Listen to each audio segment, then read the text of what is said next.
Welcome to Driven by Data, inside the fast lane. I'm Dragos Stoica, country manager for Brillio Romania, and I'm your host for today's episode. Our guest hardly needs an introduction. He grew up with racing in his veins, stormed through the junior ranks with championship wins, and has gone on to prove himself as one of the most exciting drivers on the grid. Known for his resilience and sharp racecraft, he has already delivered outstanding results this season, including strong finishes and a brilliant podium in Baku that had fans on their feet. It is my pleasure to welcome Carlos Sainz. Hello. Carlos, first of all, congratulations again for the fantastic podium in Baku. From the outside, it looked like one of those races where everything just clicked for you. The race pace, the strategy, the pressure. Walk us through it from your seat and tell us when it was the moment you knew you were going to be on the podium. Yeah, I think you said it correctly. I think it's one of those races where everything came together, which, to be honest, has been a bit of a struggle this year to put things together because we've been very quick from the beginning of the year. But up until Baku, I always felt like we were leaving either a bit of lap time on the table, we were doing mistakes, either coming from my side or with a strategy or different things. And finally in Baku, everything came together from the very good lap in quali to nearly score pole position and finish P2 to then finally doing very strong laps in the race. I think 52 laps with no mistakes and bringing home the podium, which was, we had to fight for it because we got overtaken by Russell at the pit stop and we had a lot of pressure from Antonelli, but we managed to make it stick. It was fantastic, and as well, it is a track where you need speed. It's a lot of speed, and as well, it's a city track in a city, so it's fantastic even more because it gives you the opportunity to grow from here a lot. Yes, it's a track where you cannot afford any mistakes, and given that there was very low degradation on the tire, we had to push quite hard through the whole race. And that almost brings you closer to the mistakes, no? Because it means you give yourself less margin, you get yourself closer to the walls, and you have to push flat out. And it was a very intense race. I remember being quite tired, especially mentally, because it was quite a sustained non-stop pace. But I had a lot of fun, and I'm so happy. I was so happy to see the whole team so excited, so happy. I've never seen so many happy faces together in my life. Interesting and very nice because now thinking on this, you have raced all over the world. I think you celebrate a decade already in Formula One. So if you would like to relive one of the races, just for the pure fun of it, let's say the energy, the atmosphere, which one would you pick? Ooh, that's a very difficult question. I've done 10 years, as you've said, in Formula One. Very honored to have scored many podiums, 4 race wins, a few pole positions. So it's very difficult to pick one exact race that I could want to relive. I remember Mexico last year, feeling at one with the car and putting everything again together, being perfect in quali, perfect in the race.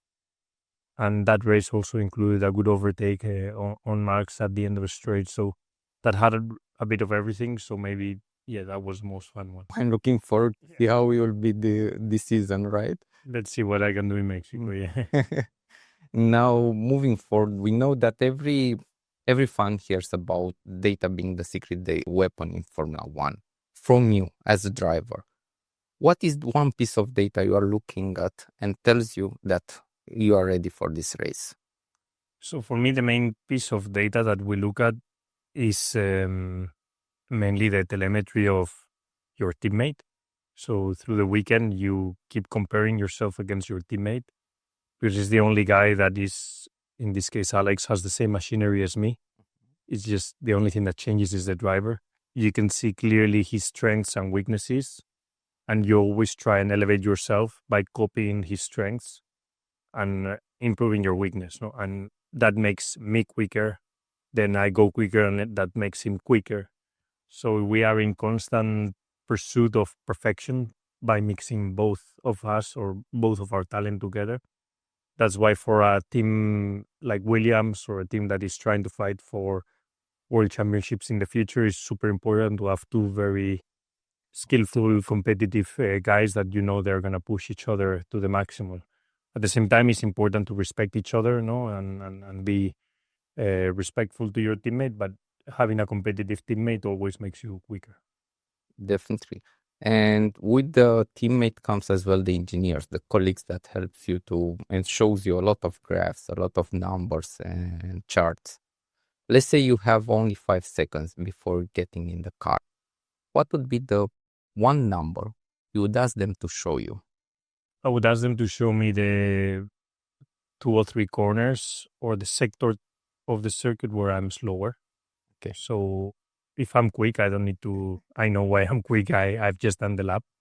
But sometimes you think you are quick and then you see a corner or you see a sector of the lap and you realize you're giving up a tenth and a half there, which automatically, if you improve that, that makes you a tenth and a half quicker. And you see that your teammate on the same car is doing it.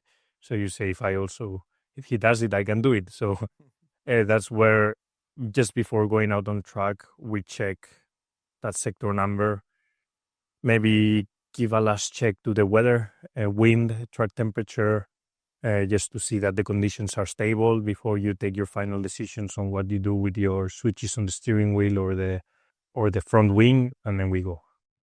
Interesting.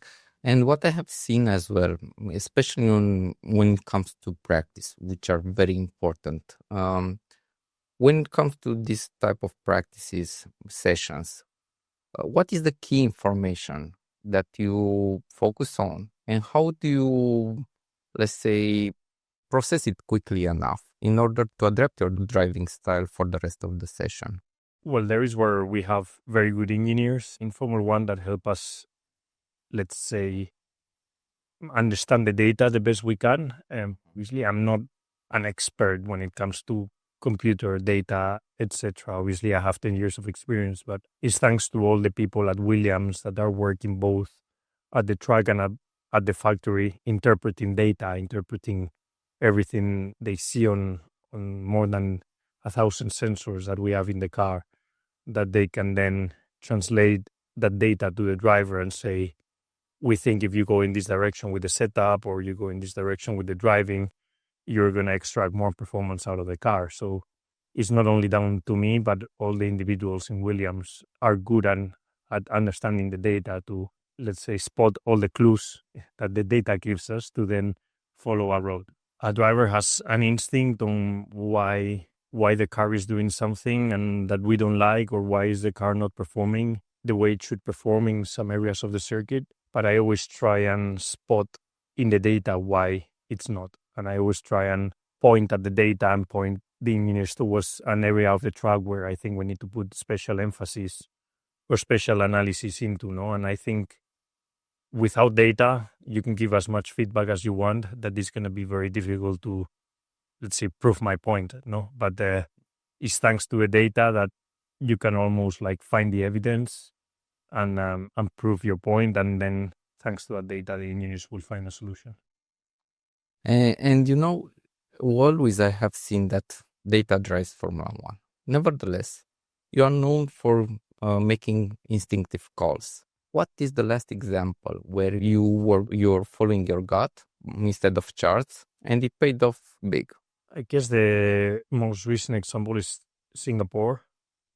We were considering to start the race on the hard tires, and I think we all agreed probably starting the race on the hard tires to go to lap 50, like we went, I think it was lap 50 something, 52.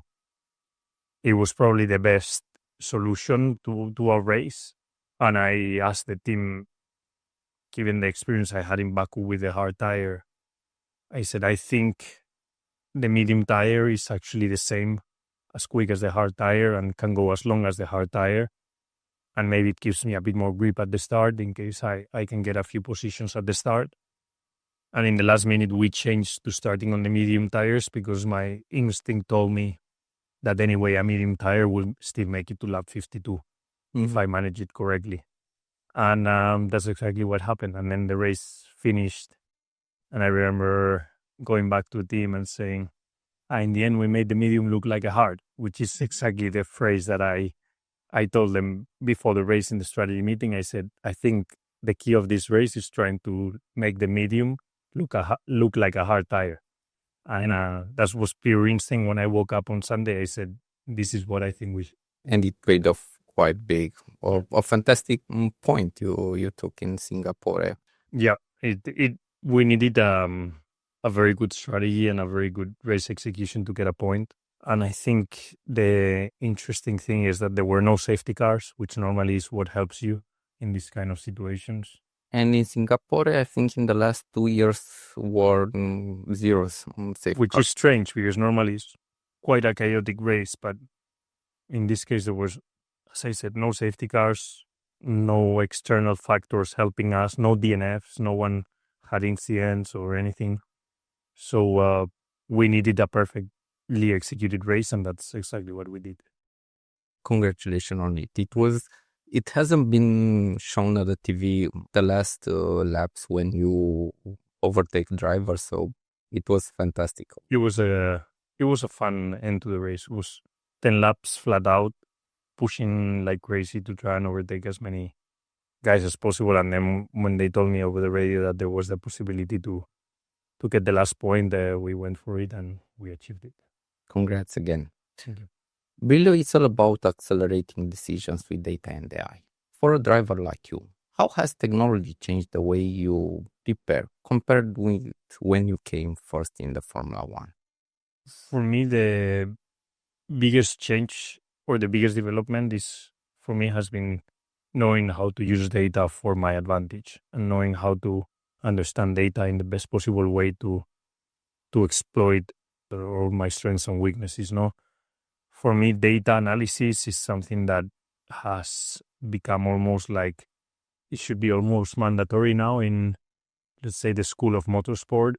Even when you start in karting to when you start racing in single seaters, I would recommend, if I would have a kid or if I would have a school of drivers, I would say spend time learning how to understand data, how to read through data to see what the car is doing together with your driving, and how can you change the behavior of the car with the behavior of your driving. No, and for me, those 10 years of experience of working in Formula One with 5 different teams, brilliant engineers, infinite amount of data is what I think has made me today the driver that I am today, thanks to and the way I can develop and help the team develop the car. Is for me that's the key and the most important part. And I saw you after every lap when you are coming to the pit, you always look at the screen, analyzing it together with the engineers, trying to understand where you can improve it. So I've seen that on the screen as well.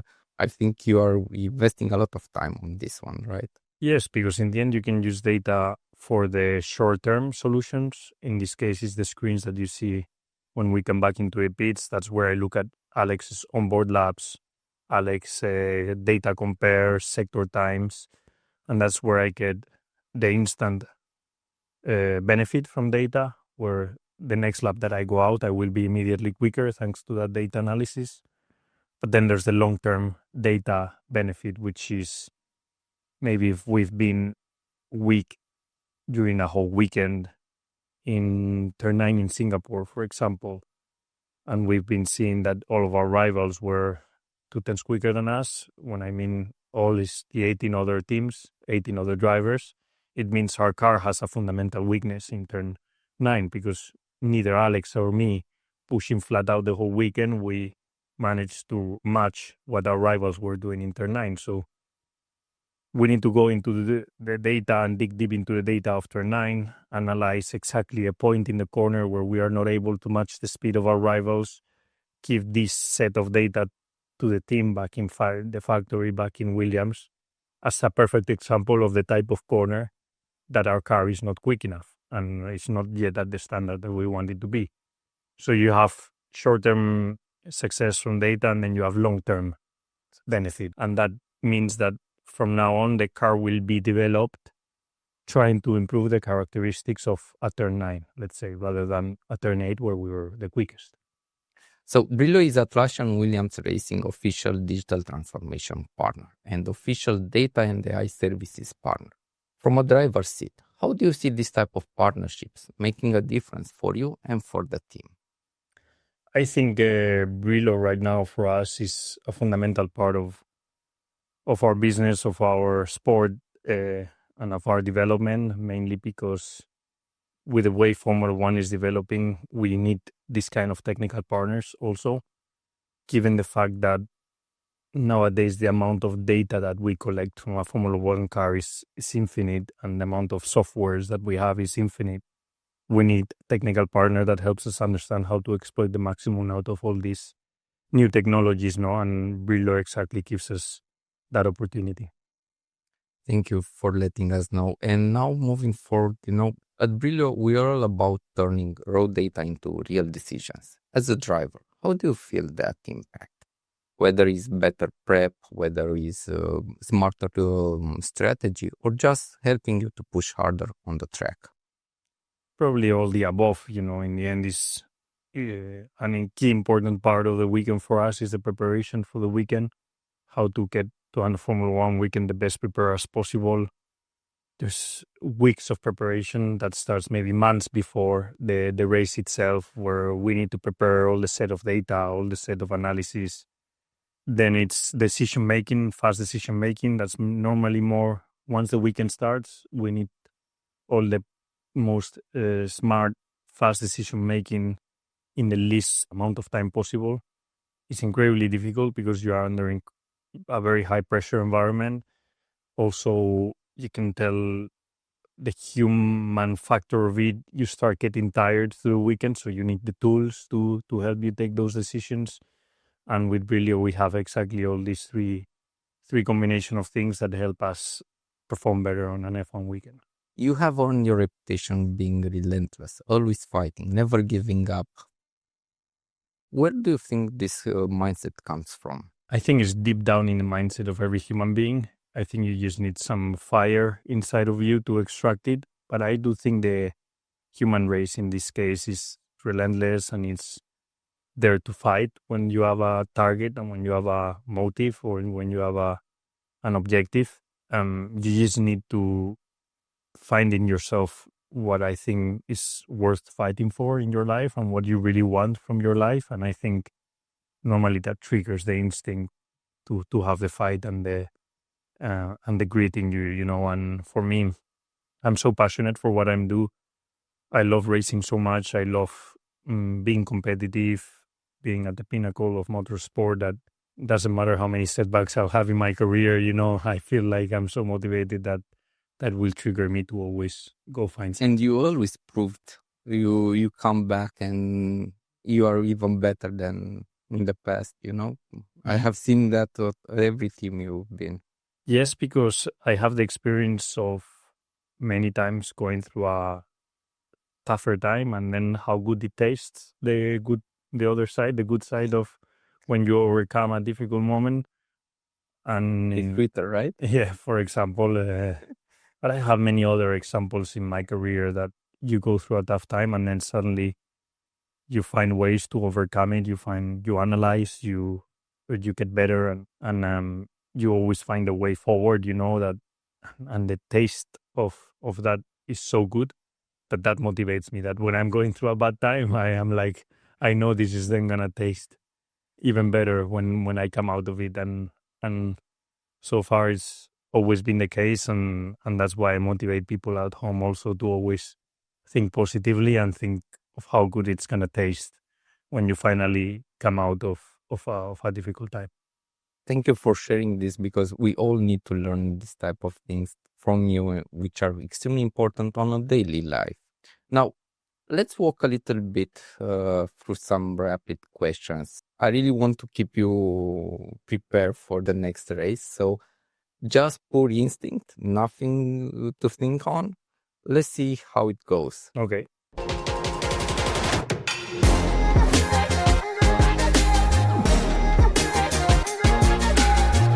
Overtake or pole position?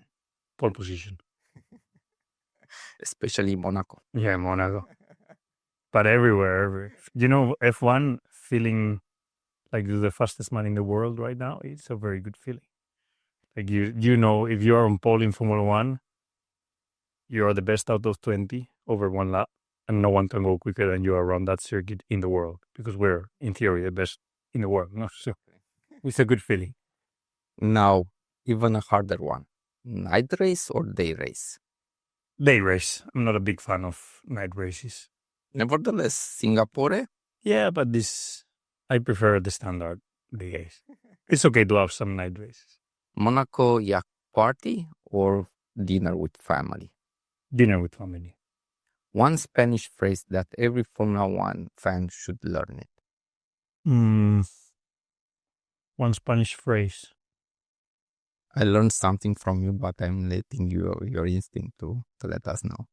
I think the most famous Spanish word is vamos. No, I think everyone knows vamos. Exactly. And it's my first Spanish word that I have learned. I think if you know the word vamos, you're ready to play sport and move forward in life.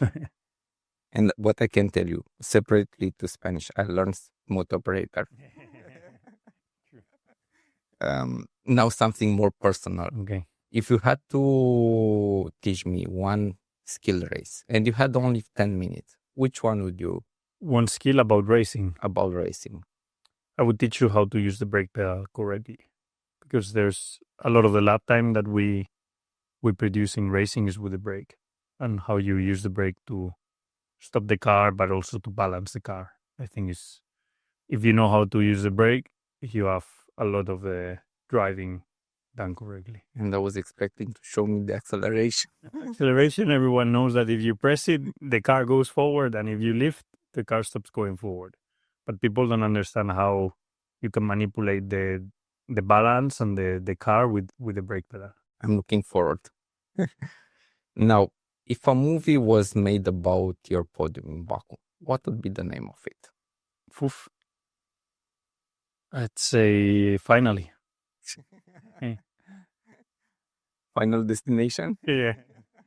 Finally. That's it. Yeah, that's what I thought when I was waiting. I think it was 12, 13, 14 races, to put everything together, and it finally came. Finally. And congrats again. Thank you. It was fantastic. And that brings us to the end of this episode of Driven by Data Inside the Fast Lane. Carlos, thank you for taking us behind the visor and from the unforgettable podium in Baku to how data and instinct came together in your decision making.